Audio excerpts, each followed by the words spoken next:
말씀을 나누도록 하겠습니다. 누가복음 15장 31절부터 32절입니다. 누가복음 15장 31절부터 32절. 짧은 두 절이니까요. 함께 한 목소리로 봉독하도록 하겠습니다. 네, 다 함께 읽겠습니다. 아버지가 이르되 너는 항상 나와 함께 있으니 내 것이 다 내 것이로되 이 내 동생은 죽었다가 살아났으며 내가 잃었다가 얻었기로 우리가 즐거워하고 기뻐하는 것이 마땅하다 하니라. 아멘. 영원히 변하지 않는 사실이라는 주제를 가지고 말씀을 나누도록 하겠습니다. PPT 한번 띄워봐 주시면요. 앞에 보이는 그림들의 제목이 무엇일까요, 여러분? 네, 맞습니다. 돌아온 탕자입니다. 돌아온 탕자. 자, 그럼 넘기지 마시고 여기서 렘브란트, 그 빛의 예술가라고 하죠. 렘브란트의 그림이 몇 번째 작품인지 아는 청년 손 들고. 은상 청년에 먼저 우측. 그러니까 1, 2, 3, 4라고 하면 4번. 네, 정답입니다. 정말 알았나요? 알았어요? 알았구나. 그렇구나. 예술 청년도 알았나요? 알았구나. 네, 먼저 손 들었기 때문에 일단 제 이름으로 음료수 드시면 됩니다. 네, 꼭 드세요. 오늘 아니면 못 먹습니다. 렘브란트 여러분 다들 잘 아실 겁니다. 저는요 원래 미술에 대한 관심이 없었는데 아내가 이제 미술을 하다 보니까 신혼여행 가서도 주구장창 그 미술관만 다녔다는 그런 아픈 기억이 있습니다. 저는 그랬어요. 왜냐하면 가면 뭔가 설명을 드려야 되는데 혼자서 좋다라고 하면서 혼자 돌아다니고, 저는 뭐가 좋은데 도대체 뭐가 좋은 거야? 라고 하다가 혼자 다녔던 기억이 몇 번 있었습니다. 아무튼 그때 아내 때문에 알게 된 화가가 바로 렘브란트라는 화가입니다. 렘브란트는 밤 고우와 함께 네덜란드의 대표적인 그런 화가인데, 영국의 화가 윌리엄 터너라는 화가가 있는데 그를 어둠을 완전히 극복한 화가라고 칭송을 했습니다. 프랑스의 낭만주의를 대표하는 화가 들라크루아라는 화가가 있는데, 이는요 그를 라파엘보다도 더 위대한 화가라고 치켜 세우기까지 했습니다. 엄청난 화가라는 거죠. 밤 고흐는 렘브란트의 작품을 보며 흥분을 감추지 못한 채 다른 작품 감상을 포기했을 정도라고 이야기까지 합니다. 그러니까 정말로 위대한 업적을 남긴 화가인 것은 분명합니다. 렘브란트의 돌아온 탕자의 작품은요, 렘브란트가 죽기 전 마지막으로 완성시켰다라는 그런 이야기가 전해져 내려오고 있습니다. 그림을 잘 보면요, 초점이 뭐 다 다르겠지만 아들의 획에 대한 초점보다는 약간 아버지의 그런 사랑, 아버지의 그 인자함에 대해서 좀 더 초점을 맞춘 것 같습니다. 특히 그림에서 완전한 아버지의 모습을, 인자한 아버지의 모습을 보여주는 모습이 있는데 어느 부분인지 여러분 혹시 아실까요? 그림을 한번 이 상태에서 보기를 원합니다. 잘 보이지 않을 것 같긴 한데 한번 넘겨봐 주시면요, 정답은 탕자를 감싸고 있는 아버지의 손입니다. 자, 우리의 시선에서 오른쪽 왼손이 있잖아요. 우리 시선의 오른쪽 선이랑 왼쪽 손 비교했을 때 어떤 선이 더 거칠어 보이나요? 오른쪽 아니면 왼쪽? 오른쪽. 맞아요, 잘 봤습니다. 오른쪽. 왼손은 약간 조금 되게 거칠지 않고 부드러운 느낌이 듭니다. 자, 렘브란트는요 이 손을 서로 다르게 표현함으로써 오른손 아버지의 강인하고 확고한 사랑을 나타내고 있고요, 왼손은 어머니의 부드러운 그런 사랑을 나타내고 있다고 하면서 그 아버지와 엄마의 그 사랑으로 감싸주는 완벽한 사랑을 보여주고 있다라고 작품을 이야기하고 있습니다. 아버지가 용서해 줄 때는요 여러분, 딱딱하지만 무게가 느껴지는 약간 든든한 사랑이잖아요. 어머니 같은 경우에는 부드럽고 따뜻하지만 결코 가볍지 않은 그런 사랑으로 안아주고 지금 있는 겁니다. 오늘은 그림에 나와 있는 탕자의 이야기를 가지고 함께 말씀을 나누려고 합니다. 전에도 함께 말씀을 나눈 적이 있는데 혹시 모르는 청년들을 위해서 잠깐만 줄거리를 짚고 넘어가도록 하겠습니다. 아들이 얻는 사람에게 아들이 있었는데 두 아들이 있었죠. 둘째 아들이 아버지에게 미리, 그러니까 자신이 받을 분깃을 미리 주십시오라고 하고 자기 거 받고 나갔습니다. 나가서 허랑방탕하게 모든 재산을 낭비하더니 결국에는 모든 것을 잃어버린 그런 사람이 되었습니다. 더 나아가 돼지가 먹는 쥐염 열매를 먹고자 했으나 그것마저도 주는 사람이 없다고 할 정도로 지금 아무것도 없는 신세가 되어버린 거죠. 그래서 이렇게 죽느니 그냥 아버지께 다시 돌아가서 아버지의 아들이 아니어도 괜찮다, 아버지의 품꾼으로도 좋으니까 한번 가보자 아빠한테 라고 해서 갑니다. 문전박대 당할 줄 알았지만 아버지는 아무 말 없이 그를 안아주는 그런 내용이 있습니다. 자, 반대로 첫째 아들은 그런 허랑방탕하게 살다가 온 아들을 맞이해준 아버지가 굉장히 안 입고 오는 거예요. 그런 시선으로 아버지에게 못마땅하는 내용이 바로 이 돌아온 탕자에 들어있는 내용입니다. 우리는 탕자 이야기를 보면요, 여러분, 기본적으로 우리의 시선은 둘째 아들에게 가 있습니다. 허랑방탕하게 아버지의 재산을 마음대로 쓴 이 나쁜 탕자. 왜냐하면 아버지를 떠나니는 첫째 아들도 아니고 아버지의 재산을 허랑방탕하게 쓴 사람도 첫째 아들이 아니기 때문에 우리의 모든 시선은 이 둘째 아들에게 가고 있다라는 거예요. 하지만 오늘은요, 그 형의 이야기, 또 아버지의 이야기도 함께 나누면서 말씀을 나누도록 하겠습니다. 이 말씀을 통해 두 형제를 한번 비교해보고 한번 여러분이 묵상하는 그런 시간이 되기를 원하는데, 첫 번째, 둘째 아들 탕자 이야기를 나누도록 하겠습니다. 여러분, 그 어릴 때 난 탕자 이야기를 한번 들어본 청년, 어릴 때 초등학교 때 정도, 그 이전이나, 오케이, 저도 들었습니다. 근데 어릴 때 들으면요, 저는 그런 생각이 들었어요. 뭐 사람마다 다르겠지만 왜 탕자는 왜 저렇게 살지? 라는 생각이 들었습니다. 아버지의 마음을 아프게 한 탕자가 참으로 어리석어 보였습니다. 나는 어린 마음에 부모님 말씀에 굉장히 순종적인 사람이었거든요. 그러니까 탕자 얘기를 들었을 때 어떻게 아들이라는 사람이 그렇게 할 수 있지 아빠한테? 라는 생각이 들었다가 청년의 때가 되었을 때 또 탕자 이야기를 들으니까 어리석은 탕자가 아니라 얘 조금 이해가 되었습니다. 그러니까 시선이 바뀐 거죠. 얼마나 놀고 싶었으면, 또 얼마나 집이 답답했으면 나갔을까. 그 마음을, 행동을 이해한 건 아니지만 그 마음을 이해는 했던 것 같아요. 근데 지금은 어떠냐? 지금은 저는 그 모습이 어떻든 간에 저는 초점을 맞추고 있는 것이 돌아왔다라는 거에 은혜를 늘 받습니다. 돌아왔다라는 거에 나가든 말든 어떻게 상관없이 그래도 결국엔 돌아왔구나, 결국은 아버지 품으로 돌아왔구나, 그런 모습으로 탕자를 보게 됩니다. 여러분, 탕자가 왜 아버지에게로 돌아왔는지를 다시 한번 우리가 볼 필요가 있습니다. 우리가 말씀을 보면 여러분이 이렇게 생각을 할 수 있습니다. 나갔는데 재산을 다 잃었으니까, 먹을 것이 없어 돼지가 먹는 쥐염 열매조차 못 먹었으니까, 갈 데가 없으니까 아버지께로 그냥 간 거구나 라고 이렇게 생각을 할 수 있어요. 그것이 원인이 되었을 수는 있겠지만 실질적으로 탕자를 움직인 힘은 아닌 거라고 저는 이번에 한 주 동안 말씀을 묵상하면서 알게 되었습니다. 렘브란트가 참 이 그림을 잘 그린 것 같아요. 이 그림을 보면서 저도 묵상을 하게 되고 그러면서 많은 걸 느꼈거든요. 자, 먼저 탕자의 발을 보겠습니다. 왼쪽은 벗겨져 있고 오른쪽은 신을 신고 있는 모습입니다. 자, 왼쪽 발바닥이 드러내고 있는 것은 뭐예요? 나락으로 떨어진 그의 비참했던 삶을 보여주고 있습니다. 동시에 왼발은 신발이 벗겨져 있지만 오른발의 신발은 뒤꿈치가 벗겨지기는 했지만 잘 신고 있는 모습입니다. 뭘 말하나?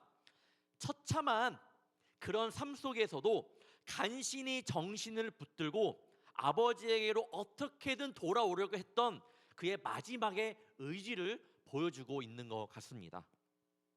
단지 자신의 처지 때문에 돌아가려고 했던 것이 아니라 그래도 아버지를 향한 그 마음들이 아버지께로 돌아가려고 하는 그런 마음들이, 그래 가야겠다라는 강력한 의지를 만들어냈다라는 거예요.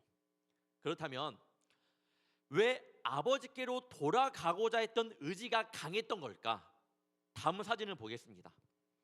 단검을 허리춤에 차고 있는 사진입니다.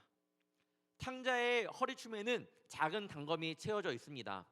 이 단검은요, 귀족이 가질 수 있는 상징의, 신분의 하나의 상징입니다. 아마도 탕자는 그러한 자신의 비참한 삶 속에서도 자신의 신분을 잊지 않고 그것을 증명해 줄 칼을 끝까지 가지고 있었던 거예요. 무엇을 말하는 거예요? 지금 나는 아버지의 재산을 다 잃은 정말 아버지의 마음을 아프게 하는 사람이지만 그래도 나는 귀족 출신이구나. 나는 그런 아버지의 아들이구나. 귀족이라는 건 뭐예요? 아버지가 귀족이기 때문에 탕자도 지금 귀족이란 말이에요. 나는 이런 아버지의 아들이었음을 잊지 않았다라는 거예요. 허리춤에 차고 있는 칼을 통해 그는 자신의 정체성을 버리지 않았다라는 것을 우리는 볼 수 있습니다. 여러분, 이 그림이 보여주는 것이 정답은 아니에요.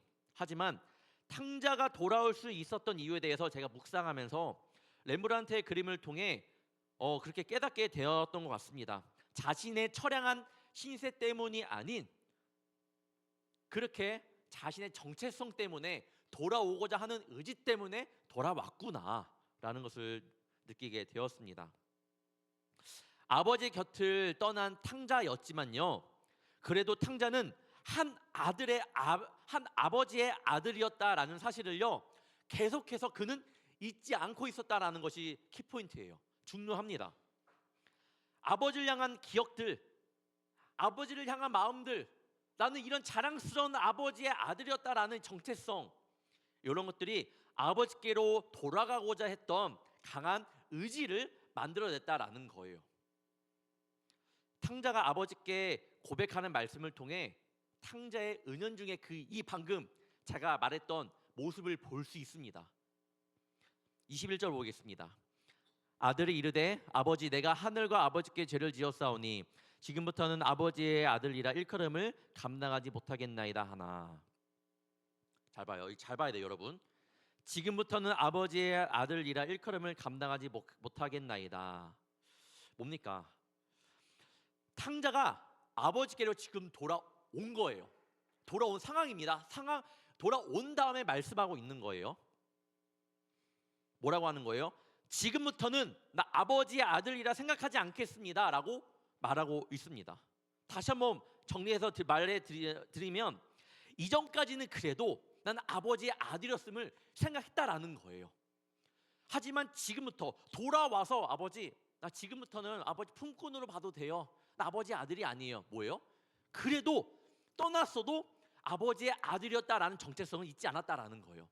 저는 이 말씀을 보고 묵상하고 나니까 렘브란트의 그림이 그렇게 보였고, 또 찾아보니까 많은 분들도 그렇게 해석을 했더라고요. 너무나도 신기했습니다. 자신의 정체성을 잊지 않았습니다. 비록 자신이 그동안 아버지의 마음을 아프게 했죠. 가출을 하여 허랑방탕하게 살았죠. 하지만 결국 그런 신세의 모습으로, 처량한 신세의 모습으로 아버지 앞에 섰지만, 그래도 지금 아버지 앞에 서는 이 순간까지는 나는 아버지의 아들이었다라는 정체성을 잊지 않았기 때문에 그는 돌아올 수 있었다라는 겁니다. 탕자가 돌아온 이유 바로 이 마음 때문이에요. 여러분, 굉장히 이기적인 마음일 수 있습니다. 잘 생각해봐요. 여러분이 만약에 떠났다고 생각해봐요. 아버지의 돈 다 써버린 거예요. 근데 아버지 아들이야 나. 여러분, 굉장히 이기적인 마음 아니에요? 나갈 땐 언제고. 진짜 만약에 뭐 제 아들이 그렇게 생각 안 해봤지만 그렇다면 마음이 굉장히 찢어지고 마음이 아팠을 것 같습니다. 굉장히 이기적인 마음일 수 있습니다. 자신의 욕심 때문에 떠날 땐 언제고. 하지만 여러분, 그래도 이 마음이 아버지께로 돌아오게끔 하는 중요한 결단이 되었다라는 거예요. 그렇지만 이기적인 마음이었지만 아버지의 아들이었다라는 사실을 잊지 않았기 때문에 돌아왔다라는 것을 말씀드립니다. 우리 청년들이 평생을 이 성전에서 찬양하고 예배하고 기도하기를 원하지만 여러분의 앞날을 알 수 없잖아요. 저도 알 수 없습니다. 나도 모르게 믿음이 연약해져 때로는 공동체 또는 교회에서 상처를 받아 교회를 떠날 일이 올 수도 있다고 생각을 합니다. 저는 그래요. 그동안 많은 상황들을 보면서 그럴 수 있다고 생각합니다. 그때는요, 어떤 사람의 위로가 귀에 들어오지 않아요. 목사님의 어떤 권면과 그런 것들 귀에 들어오지 않고 마음에 품지를 못합니다. 부정적인 생각만 가득 찰 수 있습니다. 하지만 그렇다 하더라도 여러분은 하나님의 자녀라는 정체성은 버리지 않기를 바래요. 그때가 되면 당연히 우리 마음이 사탄마귀에 사로잡혀 아무것도 이해되지 않을 수 있겠지만, 그럼에도 불구하고 여러분은 하나님의 귀한 자녀라는 거예요. 여러분, 이기적인 마음이라고 생각하지 말고 내가 어떤 삶을 살았던 간에 나는 하나님의 귀한 자녀구나 라는 이 정체성만큼은 잊지 않기를 바랍니다. 여러분은 하나님의 귀한 자녀입니다. 여러분, 그런 마음으로 살아가기를 주님의 이름으로 축원합니다. 두 번째, 첫째 아들 이야기. 탕자 이야기를 들으면서 떠오르는 물음은 바로 첫째 아들에 관한 물음입니다. 11절, 우리 11절 위에 있는 표제를 보잖아요. 주제가 이렇습니다. 잃은 아들을 되찾은 아버지 비유라고 하면서 탕자 이야기가 나오거든요. 여러분 잘 봐요. 잃은 아들을 되찾은 아버지의 비유. 탕자는 돌아왔습니다. 죄 가운데 있었지만 돌아왔습니다. 그러면 첫째 아들은요? 첫째 아들은 사실 아버지가 잃어버린 아들은요, 둘째 아들이라고만 생각을 할 텐데 아닙니다. 사실 성경을 잘 보면 잃어버린 아들 가운데에는 첫째 아들도 있었습니다. 왜 잃어버린 아들이에요? 왜 잃어버린 아들이라고 제가 표현을 할까요? 이유는 간단해요. 아버지가 주신 것들을 누리지 못했기 때문에 그런 아들이 아니었습니다. 여러분, 그 부모님의 것을 여러분 뭐뭐 이용해 봤어요? 아마 청년들은 이제 뭐 고등학교, 지금은 고등학생들도 화장을 하지만 옛날부터 뭐 이제 성인이 되면 엄마 화장품 한번 혹시 써본 청년 있나요? 옛날에 엄마 화장품 써본 청년? 네, 있죠. 뭐 손 안 들겠지만 고개 끄덕끄덕하는 청년이 있을 겁니다. 저는 이제 코스염을 잘하기 시작할 때 아버지 면도기 냄새, 약간 아버지의 채취가 나긴 하지만 굉장히 좋았습니다. 막 밀기도 하고, 제가 뭐뭐 했는지 20대 때 아버지 것을 뭘 썼는지 보았습니다. 아버지의 제가 카드를 썼습니다. 그런 사람이에요. 저는 부족한 사람이었습니다. 매진을 쓰진 않았어요, 여러분. 그런 건 아니고, 그래도 뭐 가끔씩 여러분 그런 거 있잖아요. 친구들끼리 모였을 때 약간 가오 잡고 싶다? 전화를 해갖고 아버지, 야, 내 진짜 친구 전화 밥 한번 사주길 원해요. 사주면 안 돼요? 사요. 그러면 야, 쫙 이러면서 아버지 카드 다들 있을 거예요. 웃지만.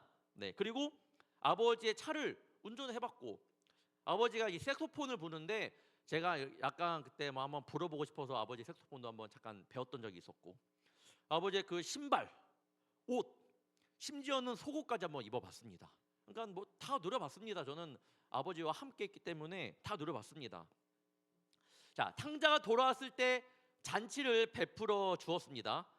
첫째 아들은요, 집안의 장자로서 잔치 열리네, 아싸, 가서 함께 즐기면 되는데 그는 그렇게 하지 못했습니다. 이렇게 말합니다. 29절 보면 아버지께 대답하여 이르되 내가 여러 해 아버지를 섬겨 명을 어김이 없거늘 내게는 염소 새끼라도 주어 나와 내 벗으로 즐기게 하신 일이 없더니.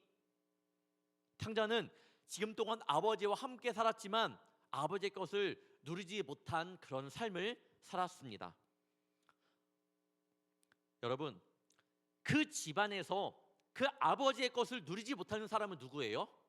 그 집의 품꾼입니다. 그 집에 종밖에 없어요. 그 주인의 것을 종이 어떻게 누립니까? 누리지 못합니다.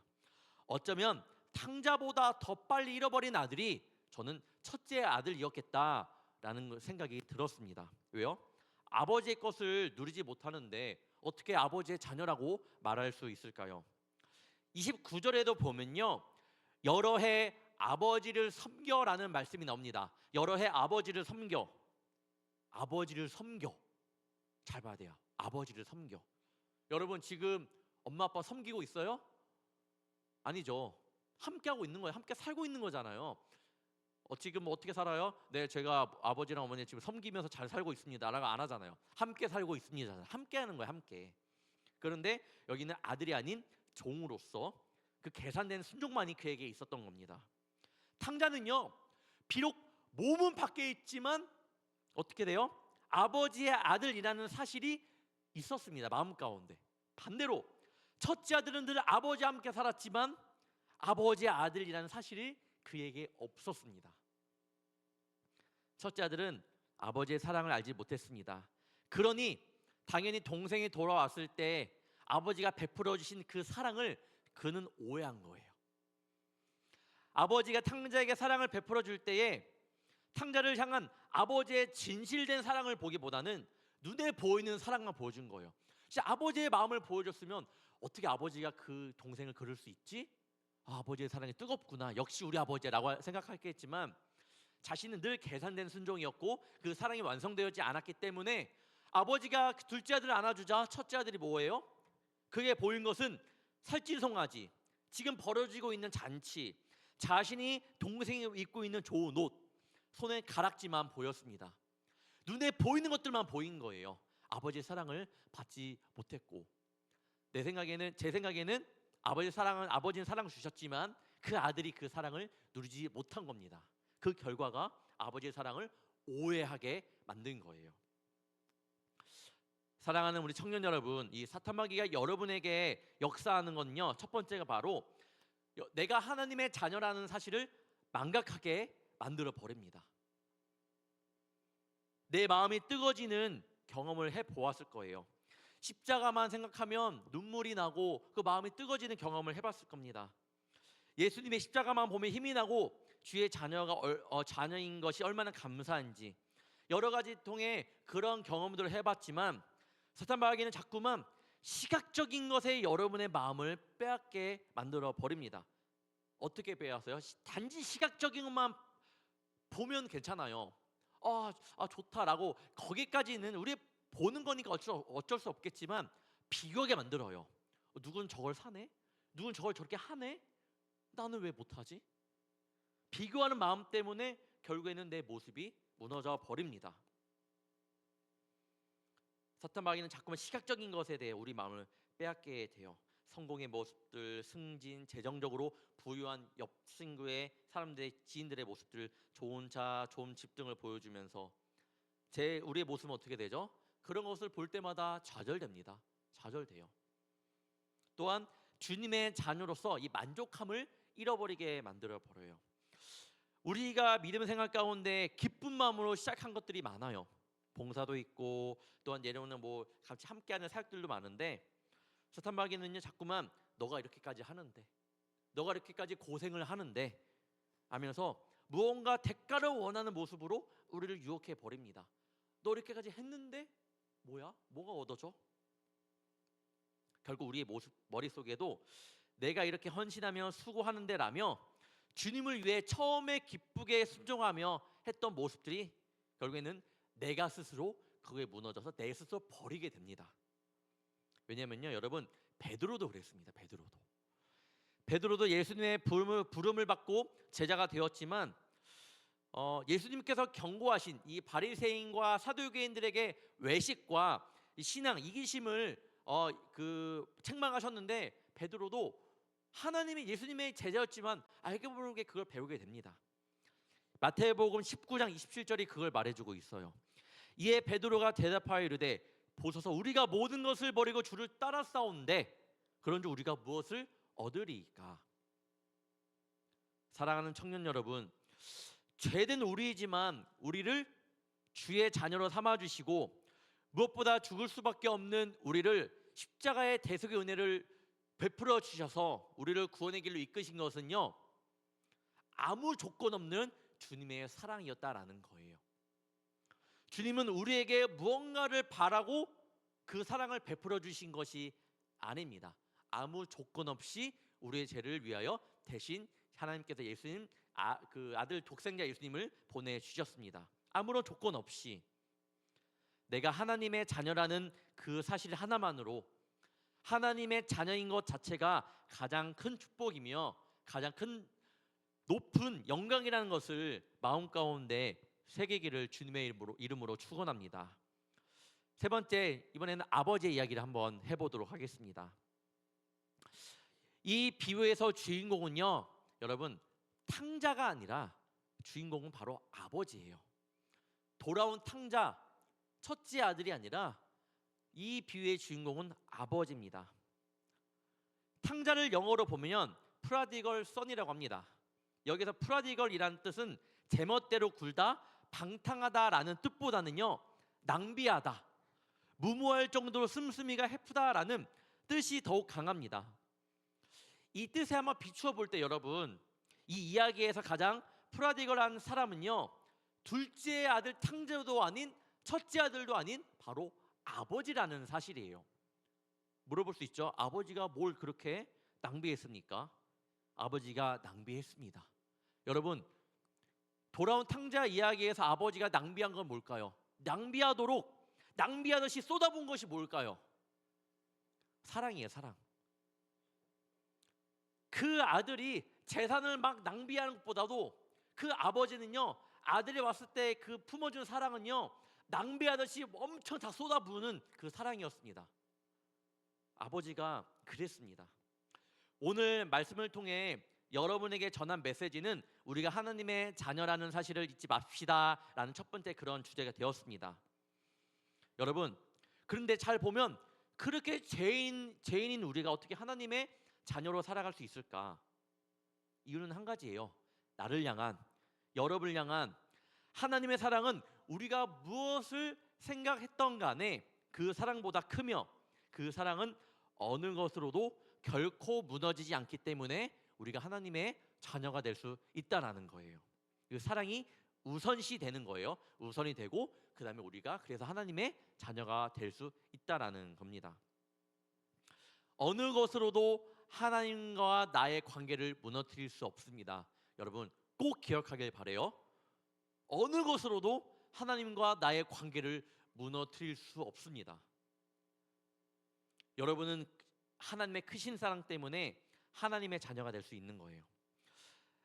나의 바쁜 일로 인해 나는 주님 모릅니다. 주님을 외면할 때가 있었는지는 모르겠지만 그럼에도 불구하고 여전히 하나님께서 우리를 사랑하시기 때문에 우리는 하나님의 자녀가 될 수 있는 겁니다. 하나님의 사랑 때문에 하나님의 자녀가 될 수 있다. 여러분 갓난 아이들은요 처음에 거울 속에 자기 모습을 알아보지 못하며 막 재밌어 합니다. 막 엄청 재밌어 해요. 하다가 어느 순간 거울을 보는데 그 아이의 표정이 바뀔 때가 있습니다. 저도 그 아들을 보면 처음에는 그냥 거울 보면 되게 신기하다가 어느 순간 보면 예전만큼 아닌 거예요. 찾아보니까 저 거울 속의 아이가 바로 나구나라는 것을 깨달을 때라는 겁니다. 독일의 신학자이자 설교자 헬무트 틸리케라는 사람이 있습니다. 이분은요 그것이 예수님의 비유를 듣는 우리들의 반응과 같다라고 이야기합니다. 오늘 말씀을 들으면서 둘째 아들 탕자 같은 모습이 내 안에 있나, 아니면 첫째 아들 같은 탕자의 모습이 내 안에 있다, 그런 것이 내 안에 느껴진다면 여러분 그것은요 그 하나님의 말씀을 잘 받아들이고 있다라는 증거가 됩니다. 이렇기 때문에 내 모습이 이거밖에 없네, 내 모습 연약하구나가 아니라 그 모습은요 하나님께서 지금 여러분의 마음을 만져주고 있다라는 증거가 되는 겁니다. 성령께서 우리에게 주시는 거예요. 이것을 성령의 조명하심이라고 합니다. 제가 금요일에도 말씀드렸는데 성령의 조명 사역이 굉장히 중요합니다. 오늘 말씀을 들으면서 여러분 어떻게 반응하고 있나요? 저는 오늘 집을 떠난 이 탕자의 말씀을 저도 묵상을 해왔잖아요. 큐티를 하면서 이런 느낌이 들었습니다. 자꾸만 하나님께서 나를 막 찾는 듯한 느낌이 드는 거예요.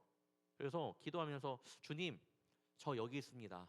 주님의 종, 주님의 귀한 자녀 여기 있습니다 라고 하는데 자꾸만 느낌이 뭐냐면요, 종이야 너 어디 있니? 라고 말로 하는 거예요.